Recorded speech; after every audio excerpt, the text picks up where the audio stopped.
Hello friends, मैं हूँ भाव्या। भाव्या हिंदी में आपका स्वागत है। यहाँ पर मैंने आपके लिए हिंदी की टेस्ट सीरीज़ शुरू की है। आज हमारी तीसरी टेस्ट सीरीज़ है। यहाँ मैं आपको डेली टेस्ट सीरीज़ प्रोवाइड कराऊंगी जो आपके आगामी परीक्षाओं पुलिस कांस्टेबल, पटवारी लेखपाल, फॉरेस्ट गार्ड में आपके लिए रिवीजन के तौर पर उपयोगी होंगे। अब जैसा कि आपको सभी को अपने अपने एग्ज़ाम की डेट पता चल चुकी है, जितना ज़्यादा हो सके उतना ज़्यादा पढ़िए, उतना ज़्यादा प्रश्नों को करिए। प्रश्नों को बार बार करने से हमें ये होता है कि हाँ, उनके आंसर वो देख के चारों ऑप्शन देख के हमें कभी कभी डाउट होता है ना, या ये होगा ये होगा। तो जितने ज़्यादा हो सके हम प्रश्नों को करेंगे उतना ज़्यादा हम उसके आंसर के लिए श्योर लगेंगे।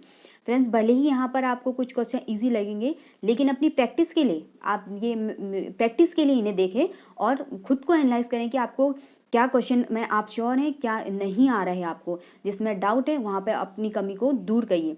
ठीक है, आपके मोटिवेशनल के लिए मैं कुमार गौरव सर की लाइंस करूँगी। जैसा कि आप एग्ज़ाम डेट आ गई है तो यहाँ पे हमें मोटिवेट के लिए होना चाहिए ना, तो ना थकान होनी चाहिए ना हार होनी चाहिए, जीत के लिए निकले हो तो बस जीत होनी चाहिए। इतनी शिद्दत से परिश्रम करो कि हार भी शर्म से हार जाए।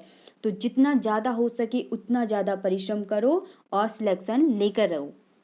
तो आइए शुरू करते हैं हम आज की अपनी तीसरी टेस्ट सीरीज। पहला प्रश्न है हमारा, हिंदी के व्यंजनों के वर्ग हैं। यहाँ पर आपने हिंदी के व्यंजनों के वर्ग बताने हैं। आप सभी को पता है हिंदी के व्यंजनों में हमारे कितने वर्ग होते हैं? 5 वर्ग होते हैं। कौन कौन से? क वर्ग, चौ वर्ग, टौ वर्ग, तौ वर्ग और पौ वर्ग।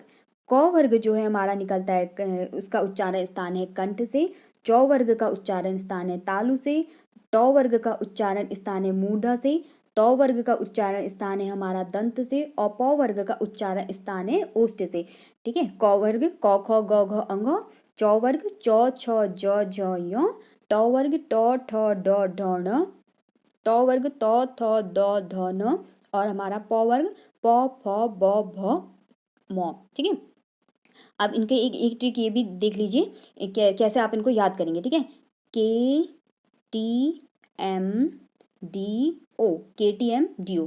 के से कौवर्ग कंठ, टी में तालु, चौवर्ग हो गया हमारा, एम में मूर्धा, टौवर्ग, तौ में दंत, तौवर्ग, ओ में हमारा हो गया पौवर्ग ओष्ठ से। अगला प्रश्न है हमारा, श्री राम ने बाण से बाली को मारा। इस वाक्य में बाण से में कौन सा कारक है? यहाँ पर जो है आपको कारक बताना है। ठीक है, किसमें बताना है? बाण से। किससे? बाण से। श्री राम ने किससे मारा बाली को? बाण से। ठीक है, अब देखिए इसका सही जवाब क्या है? करण कारक। ठीक है, अब यहाँ पे देख लीजिए करण कारक। करण कारक में क्या होता है? करण का अर्थ क्या होता है? हमारा साधन।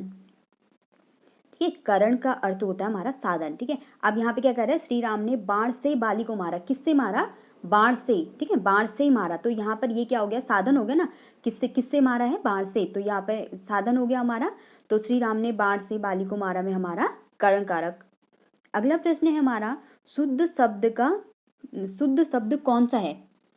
यहाँ पर आपको बताना है शुद्ध शब्द कौन सा है। ठीक है, इसका सही सही जवाब है सच्चिदानंद। ठीक है, सच्चिदानंद है जो हमारा यहाँ पे इसका सही जवाब है। आधा चौ फिर पूरा चौ, ये ध्यान रखना कि पहले आधा चौ आएगा फिर पूरा चौ आएगा। ठीक है, और जितना ज़्यादा हो सके ये शुद्ध वर्तनी वाले ये सब इनको बार बार करिए। इनको हम जितना ज़्यादा प्रैक्टिस करते हैं उतना ही हमें ये आते हैं। ठीक है, तो आप यहाँ पे ध्यान कर लीजिए, आप पहले आधा चौ होगा फिर पूरा चौ, सच्चिदानंद।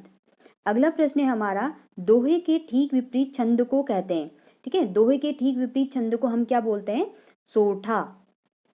ठीक है, दोहे के ठीक विपरीत छंद को हम क्या बोलते हैं? सोठा बोलते हैं। अगला प्रश्न है हमारा, अलंकार के मुख्य भेद हैं। यहाँ पे आपको बताना है कि अलंकार के कितने भेद हैं। आप सभी को पता होगा कि अलंकार के हमारे कितने भेद होते हैं? 2 भेद होते हैं, शब्दालंकार और अर्थालंकार। ठीक है, शब्दालंकार और अर्थालंकार। अर्थालंकार। ठीक है, शब्दालंकार और अर्थालंकार। ठीक है, अब कभी कभी ये पूछ लेता है कि शब्दालंकार के कितने भेद होते हैं। ठीक है, शब्दालंकार के हमारे भेद होते हैं 4। ठीक है, अनुप्रास, यमक, श्लेष और वक्रोक्ति। कभी कभी क्वेश्चन ऐसा आ जाएगा कि यहाँ पे आपको दे देंगे 4 अलंकार दे दिए, इसमें से बताओ कि कौन सा शब्दालंकार है। तो इनको याद कर लीजिए, शब्दालंकार के हमारे 4 भेद होते हैं, अनुप्रास, यमक, श्लेष और वक्रोक्ति। ठीक है, और अर्थालंकार के तो बहुत सारे होते हैं। अर्थालंकार के हमारे होते हैं 14 भेद। इनको नहीं, आप शब्दालंकार के भेद भेद को देखिए।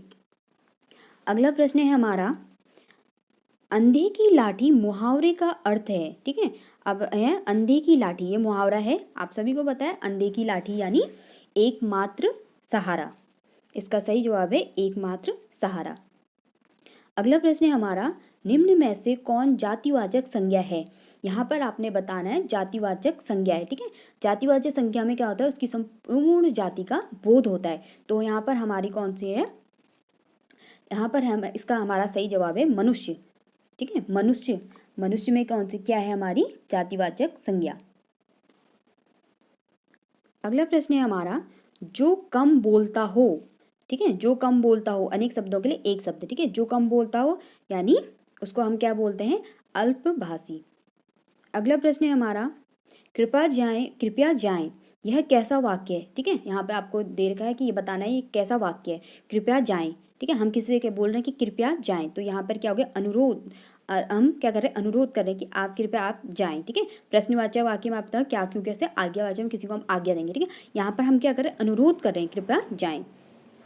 अगला प्रश्न है हमारा, उत्तराखंड की द्वितीय राज्य भाषा है। ठीक है, आप यहाँ पे एक क्वेश्चन ये भी आ गए, देख लीजिए। उत्तराखंड की द्वितीय राज्य भाषा क्या है, संस्कृत है। ठीक है, अगला प्रश्न है हमारा, निम्न को सुमेलित कीजिए। यहाँ पर आपको ये दे रखे हैं कवियों के नाम, उनकी रचनाएं, तो आपको बताना है कि कौन सा सही है। ठीक है, महादेवी वर्मा, जयशंकर प्रसाद, कबीर, तुलसीदास, इनकी कौन कौन सी रचना दी है, रामचरितमानस, बीजक, कामयनी और यामा। ठीक है, तो इसका सही जवाब क्या है, आप सभी को पता होगा, 4 3 2 1। ठीक है, महादेवी वर्मा की है यामा, जयशंकर प्रसाद की है हमारी कामयनी, कबीर का है बीजक, तुलसीदास की है रामचरितमानस। एक चीज़ आप यहाँ पे ये भी नोट कर लीजिए, यामा महादेवी वर्मा की जो यामा है, उनको 1982 में इसके लिए ज्ञानपीठ पुरस्कार मिला था। ठीक है, कभी कभी ये पूछ लेता है किस रचना के लिए इनको ज्ञानपीठ पुरस्कार मिला था, तो 1982 में यामा के लिए इनको ज्ञानपीठ पुरस्कार मिल चुका है। ठीक है, और ये भी जान लीजिए, जो जयशंकर प्रसाद है, जयशंकर प्रसाद की कामयानी है, जो उनका एक प्रसिद्ध रचना है। ठीक है, और सुमित्रा नंदन पंत जी ने जयशंकर प्रसाद की रचना कामयानी को हिंदी में ताजमहल के समान मानते हैं। किसके समान मानते हैं, इसको आप नोट कर लीजिए, हिंदी में ताजमहल के समान, हिंदी में किसमें मानते हैं, ताजमहल के समान। ठीक है, कभी ऐसा क्वेश्चन भी आ सकता है कि किस कवि की रचना को सुमित्रा नंदन पंत जी हिंदी में ताजमहल के समान मानते हैं, तो कौन सी है, कामायनी। ठीक है, और जो रामचरितमानस है, तुलसीदास जी की रामचरितमानस, इसकी भाषा पूछ लेते हैं, तो इसकी कौन सी भाषा है, अवधी भाषा। रामचरितमानस में तुलसीदास जी ने कौन सी भाषा का प्रयोग किया, अवधी भाषा में, ये है इनकी 1574 की। अगला प्रश्न है हमारा, पीने की इच्छा के लिए एक शब्द क्या है। ठीक है, पीने की इच्छा के लिए एक शब्द बताना है, क्या होगा पीने की इच्छा के लिए एक शब्द, यहाँ पे हमारा आप सभी को पता होगा, पिपासा। अगला प्रश्न है हमारा, संगतकार कविता के कवि हैं। यहाँ पे आपको 4 कवियों के नाम दिए, बताना है कि संगतकार कविता के कवि कौन है, तो इसका सही जवाब है मंगलेश डबराल। ठीक है, मंगलेश डबराल जो हैं संगतकार कविता के कवि हैं। ठीक है, एक चीज़ इनके बारे में ये नोट कर लीजिए, इनको 2000 में इनको साहित्य अकादमी पुरस्कार मिल चुका है। ठीक है, 2000 में इनको साहित्य अकादमी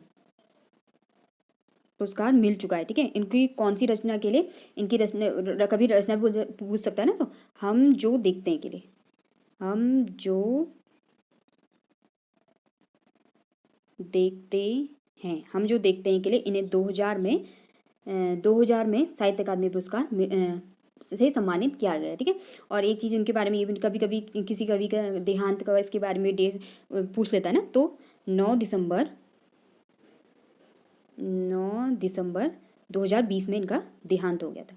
ठीक है, अगला प्रश्न है हमारा, शायद वर्षा हो, अर्थ के आधार पर वाक्य प्रकार है। ठीक है, शायद वर्षा हो में आपको बताना है कि ये कौन सा वाक्य है। ठीक है, शायद वर्षा हो, तो हमें यहाँ पे क्या हो रहा है, संदेह हो रहा है। ठीक है, क्या हो रहा है, संदेह। हमें पता नहीं है कि होगी या नहीं होगी, ठीक है। संदेहवाचक में क्या होता है, संदेह या संभावना होती है, हम बोल रहे हैं शायद वर्षा हो, तो यहाँ पे इसका हमारा सही सही जवाब क्या है, संदेहवाचक। अगला प्रश्न है हिंदी दिवस मनाया जाता है, तो यहाँ क्वेश्चन कभी कभी रिपीट होते हैं, तो हिंदी दिवस तो आप सभी को पता ही होगा हिंदी दिवस कब मनाया जाता है, 14 सितंबर को। अगला प्रश्न है हमारा फूलदेई त्योहार मनाया जाता है, ठीक है। ये प्रश्न जो है हमारे किसी ना किसी एग्जाम में रिपीट हुए हैं, ठीक है। तो फूलदेई त्योहार कब मनाया जाता है, आप सभी को पता होगा चैत मास की संक्रांति को। अगला प्रश्न है हमारा हिंदी भाषा की लिपि है, यहाँ पर आपको क्या बताना है, हिंदी भाषा की लिपि, आप सभी को पता होगा ये तो। हिंदी भाषा की लिपि क्या है हमारी, देवनागरी, ठीक है। कभी कभी इसके हिंदी भाषा का कौन से परिवार की भाषा है ये पूछ लेता, तो आप इसको ये कर लीजिए, भारूपी परिवार, ये भारूपी परिवार की भाषा है। अगला प्रश्न है हमारा दिग्गज शब्द में कौन सी संधि है, ठीक है। दिग्गज में आपको यहाँ पर संधि बचानी है, तो दिग्गज में हमारी यहाँ पर कौन सी संधि है, व्यंजन संधि। आप सभी को पता होगा व्यंजन संधि में क्या होता है, पहले वर्ण का तीसरे में परिवर्तन हो जाता है, ठीक है। जैसे यहाँ पे क्या हो रहा है, दिग्गज, दिग्गज क्या हो रहा है, दिक धन गज, ठीक है।